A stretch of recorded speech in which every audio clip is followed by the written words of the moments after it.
নমস্কার বন্ধুরা, শুভ সংক্রান্তি মানে চৈত্র মাস আজকে শেষ। তো দেখো আমার অবস্থা, সকালবেলা স্নান না করে পুজো না করে তো আমি রান্নাঘরে আসি না। তো স্নান পুজো করে চলে এলাম রান্নাঘরে। এতক্ষণ জোগাড় করতে করতে এতক্ষণ সময় লেগেছে। কি কি জোগাড় করেছি চলো দেখাই, আর আমাদের কি নিয়ম আছে সেটাও বলবো। তোমাদের কি কার কি নিয়ম আছে আজকের দিনে সেটা কমেন্ট করো। তো চলো দেখাই।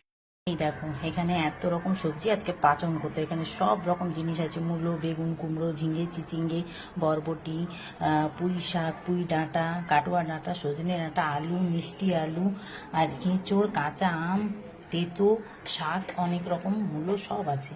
আর এঁচোড়টা কেটে রেখেছি। আর এখানে আছে 3-4 রকমের শাক, কালকে ফ্রিজে ঢোকাতে ভুলে গেছি, বাইরেই রয়ে গেছে, এটাও দেবো। কুঁদরি ভেজে রেখেছি। আর হচ্ছে আম ডাল। আমাদের তো যতক্ষণ ঠাকুরকে আম না দেওয়া হয়, কাঁচা আম আমরা খাই না। তো কালকে যেহেতু নীলষষ্ঠী হয়েছে, ঠাকুরকে দেওয়া হলো, আজকে আম ডাল খাবো। তো তেঁতোর ডালও হয়, কিন্তু তেঁতোর ডাল আর করছি না, সেই জন্যই সবজিতে তেঁতো দিয়ে দিয়েছি।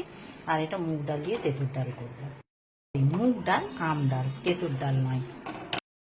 সব তো জোগাড় করা আছে, এবারে রান্না করব।